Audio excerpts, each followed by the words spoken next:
Nesse vídeo eu vou te ajudar a enfrentar os teus medos da forma certa.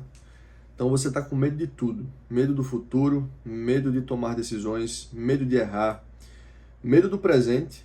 Você está com a tua vida em ordem, está tudo no lugar, mais ou menos no lugar, mas você fica com aquela sensação esquisita de que alguma coisa vai dar errado.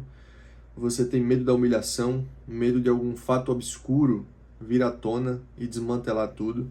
Medo do passado.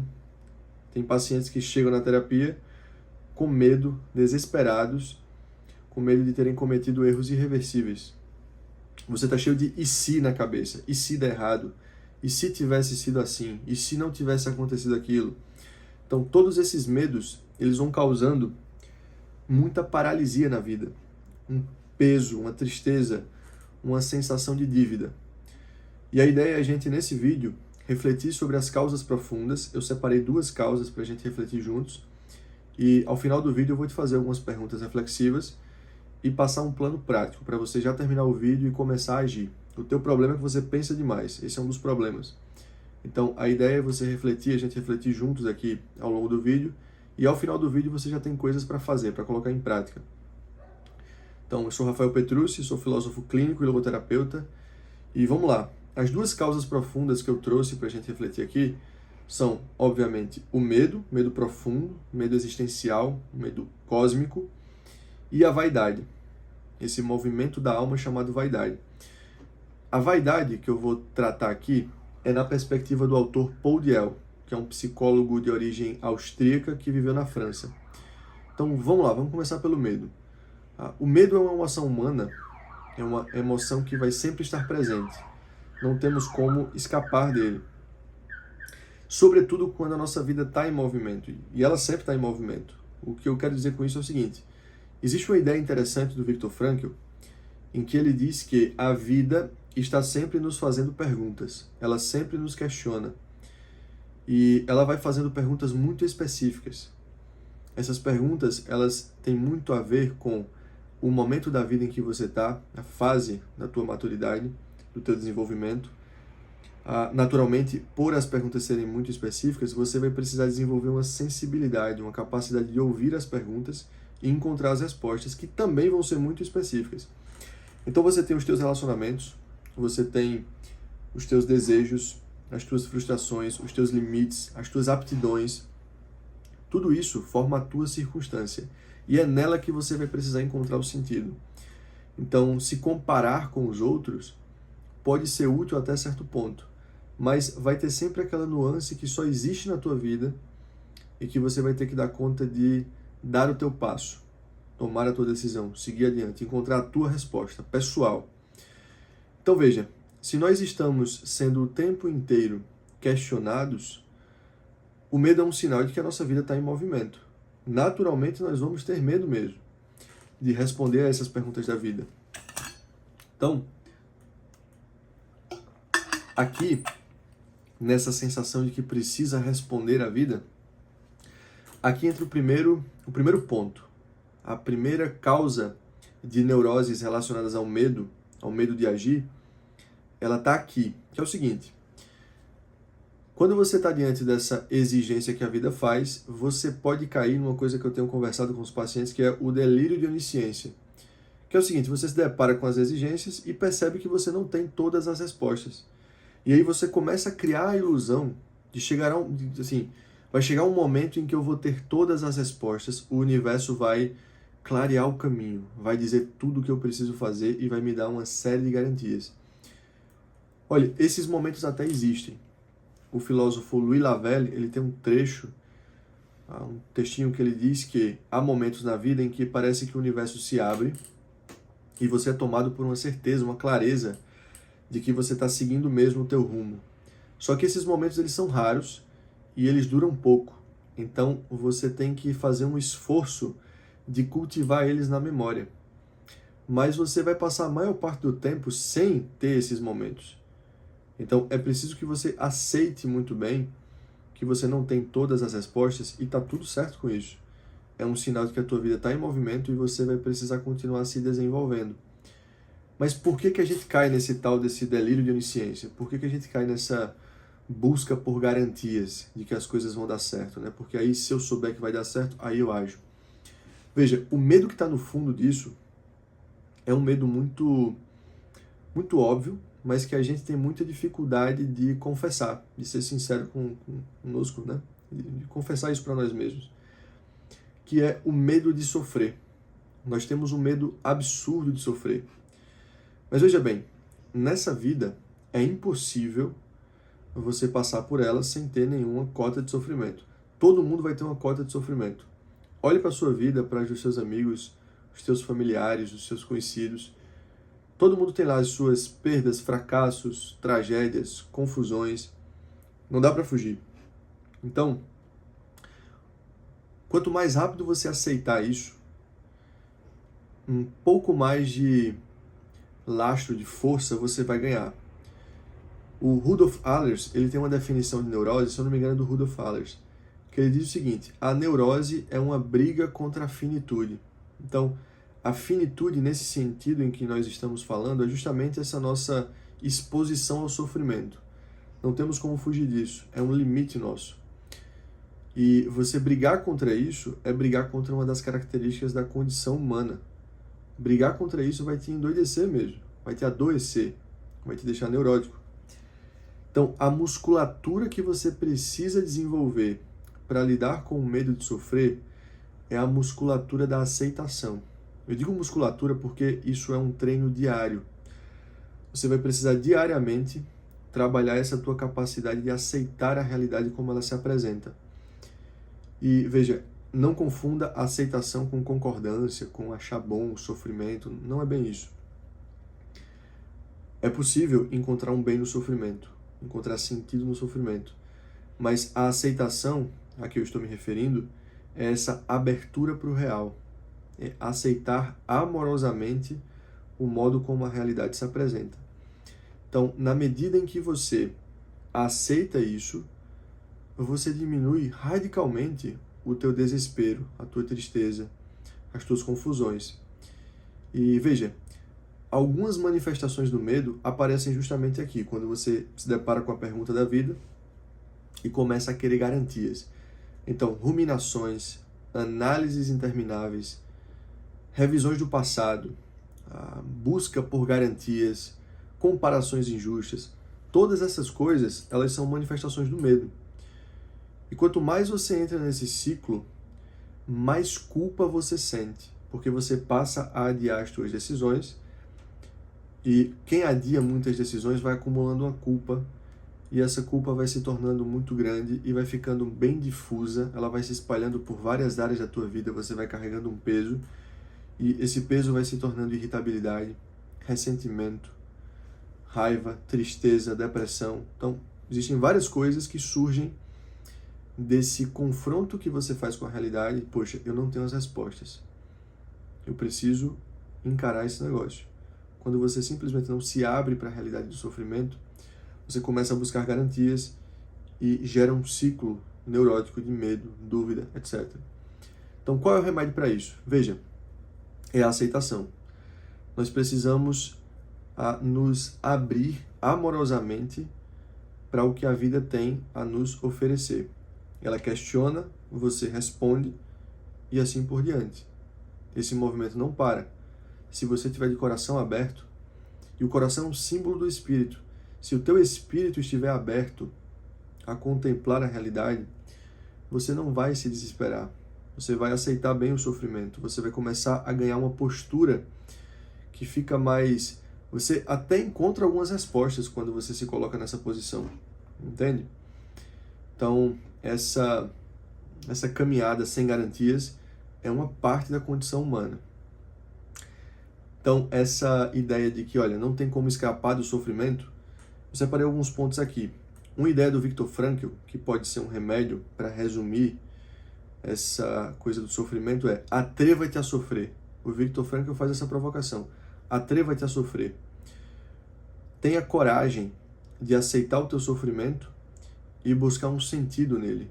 Utilize esse sofrimento como uma provocação da vida para que você veja mais coisas, para que você se abra, para que o teu olhar se torne mais sensível, entende? Então, vamos então para a vaidade. Já existem alguns movimentos desses relacionados ao medo, em que a vaidade está muito presente. Mas qual é a perspectiva do autor Paul Diel sobre a vaidade? A vaidade é uma busca, segundo Diel, uma busca compulsiva por preservar a autoimagem que você criou de si mesmo, aquela imagem idealizada. Então, essa necessidade obsessiva de conservar, de preservar essa tua imagem muito bem, né, cristalina, cheia de perfeições, ela é a vaidade propriamente dita para Paul Diel. E veja, toda ideia nossa, as ideias que nós temos de nós mesmos, a ideia que nós temos dos nossos projetos, na nossa mente, elas são lindas, maravilhosas, perfeitas. Trazê-las à realidade vai naturalmente ferir elas, porque o real, ele traz à tona todos os aspectos imperfeitos, todos os ajustes que vão ser necessários. Então, você precisa ter coragem de encarar essa materialização das ideias e essa exposição que você tem quando você age. Se você não aceita bem isso, você se torna vaidoso e você começa a cair naquilo que é o eco da serpente, que é a vaidade propriamente dita, né? Que é sereis como deuses. Você quer sempre se manter na posição de um Deus, do homem perfeito, da pessoa sem máculas, sem cicatrizes.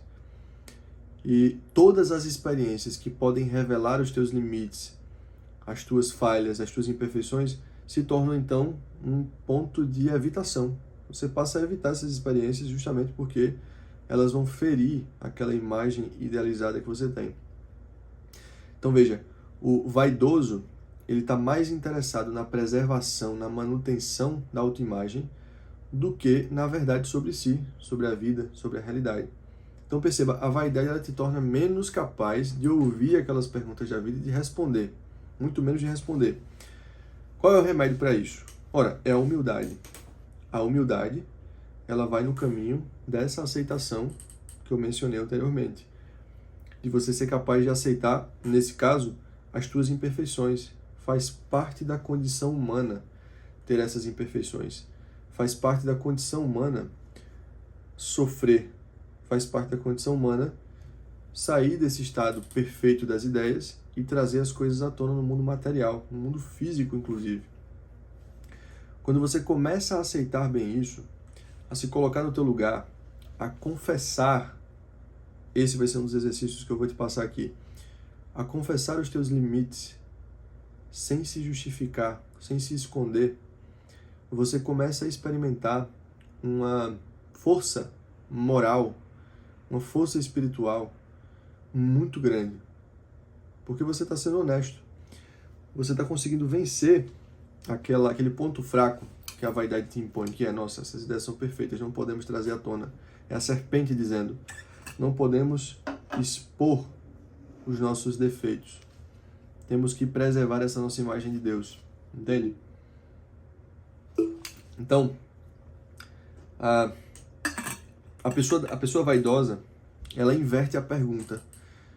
O Frankl tem uma ideia de que a pessoa não deve ficar se perguntando o que ela quer da vida. E as pessoas vivem, a gente vive se perguntando isso. O que é que eu quero da vida? O que é que eu devo fazer? E aí o Frankl diz, olha, não importa o que você quer da vida. O que importa é o que a vida quer de você. Então, o vaidoso, ele inverte isso. Ele está sempre se colocando na posição de que ele tem que, sabe assim, eu quero isso, eu quero aquilo. Se coloca em dilemas absurdos. Mas importa mais que você entenda o que a vida está te exigindo nesse momento. É nessa resposta que você vai encontrar sentido. Respondendo essa pergunta que você vai encontrar sentido. Então, se você está um tempo angustiado, se você está travado em várias decisões, e isso está acontecendo na tua alma, veja, esses movimentos estão presentes na tua alma e nós precisamos começar a agir desde já. Então, por exemplo, decisões relacionadas a trabalho, vocação, relacionamentos, todas essas coisas, se você já analisou milhões de vezes, você já está nisso há meses, até anos, analisando a coisa minuciosamente, aceite que você já esgotou a análise. Toda essa análise já deu o que tinha de dar. Você chegou naquela zona de mistério da decisão. Você não vai esgotar as respostas, você não vai esgotar o mistério, na verdade.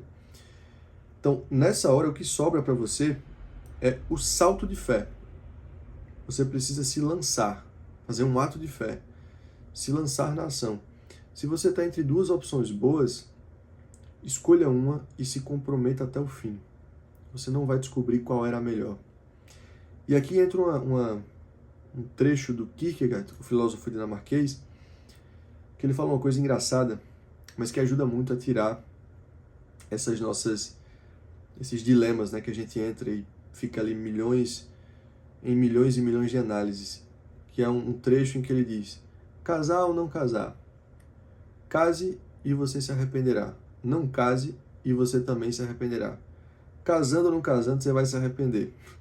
O que ele quer dizer com isso é o seguinte: existe em toda decisão um fundo de erro, de incoerência, de arrependimento, que se você ficar olhando muito, analisando, você vai chegar nesse ponto e você vai se arrepender. Você vai começar a questionar e entrar naquele mundo do possível. Poxa, se eu tivesse feito diferente, teria sido tudo muito diferente.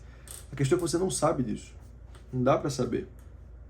Então, o Kierkegaard, ele está ironizando esses nossos dilemas. Se nós analisarmos milhões de vezes o mesmo assunto, até aquelas decisões que nós tínhamos certeza, nós vamos encontrar algum fundo de erro.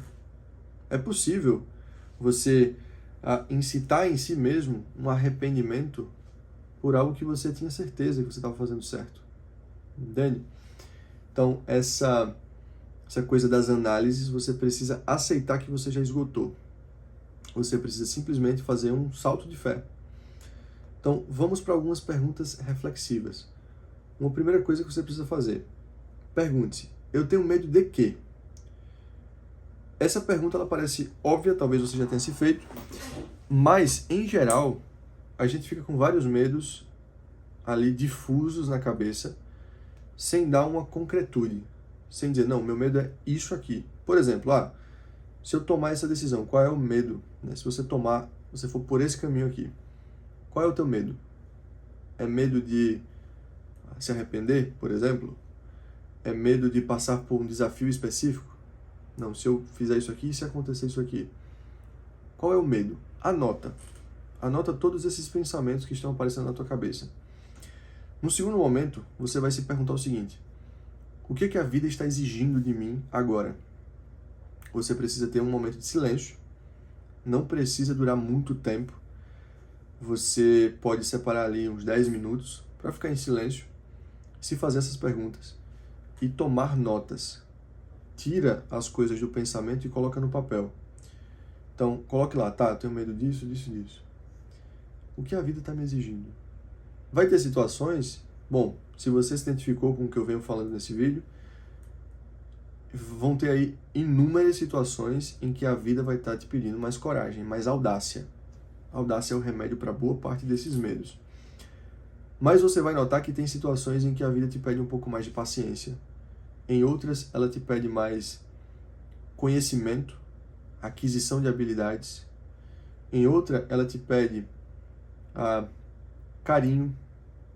Às vezes você está num dilema existencial profundo com relação a algum relacionamento teu e você não prestou atenção e que, poxa, está faltando um carinho ali à pessoa. E é essa falta de carinho que está causando mais uma série de problemas. Ou no trabalho, uma aquisição de uma habilidade que você está sem conseguir desenvolver, você não dominou as habilidades necessárias para realizar aquilo e entrou num dilema do que você deveria fazer da vida, se tem que mudar de área, etc. Então, esse é um exercício para você ouvir a tua consciência. E aí, veja, tendo isso no papel, você precisa colocar agora o terceiro ponto, que é, dessas coisas aqui, o que eu preciso fazer para melhorar? O que eu preciso fazer para dar o próximo passo, mesmo que ele seja minúsculo? Você tem que aceitar que imperfeições, incoerências, inclusive até um certo nível de hipocrisia, vai sempre existir quando você começa a agir. Então, escreva quais são as coisas que você pode fazer para agir e comece a agir sem contemplações, sem ruminações, aceitando que você vai ser uma espécie de hipócrita mesmo no início. Alguns dilemas se resolvem agindo como um idiota, como um hipócrita, como alguém que, poxa, simplesmente age, não está nem aí se está no caminho certo, se não está, enfim. Então nós precisamos romper com essa tua análise excessiva e esse desejo absurdo de que tudo esteja perfeito para que você possa agir. Então, aqui nós temos um caminho e o que eu quero que você faça é, terminando esse vídeo, escolha 2 a 3 coisas para você fazer no campo em que você está no dilema. Se for para tomar uma escolha agora e se comprometer até o fim, escolha e escreva quais são os pequenos atos de compromisso que você vai fazer ao longo da semana. Isso vai começar a romper com os teus medos. Não espere que você fique aliviado das tensões assim que você começar a colocar em prática. Isso não vai acontecer. Pelo contrário, é possível que a tua ansiedade aumente no início. A tua angústia vai aumentar no início. Você está se expondo às tuas incoerências. Você está caindo daquele lugar vaidoso, da imagem idealizada. Então isso vai produzir muita angústia. Você está no caminho. Fica aí. Essa angústia é sinal que você começou a agir. Então aqui nós temos as 2 causas profundas e um plano prático. Eu preciso que você tenha audácia. Age. Se esse vídeo tiver te ajudado, se essas coisas fizerem sentido, deixa um comentário. Se você se interessar em fazer terapia comigo, eu vou deixar um link para você entrar em contato pelo WhatsApp e ter mais informações sobre a terapia comigo. E eu vou deixar também indicações de leitura. Siga o canal, se inscreva aí no canal, para a gente continuar conversando sobre temas semelhantes. Psicologia, filosofia, personalidade, decisões, medo, audácia, coragem, etc. Vamos embora.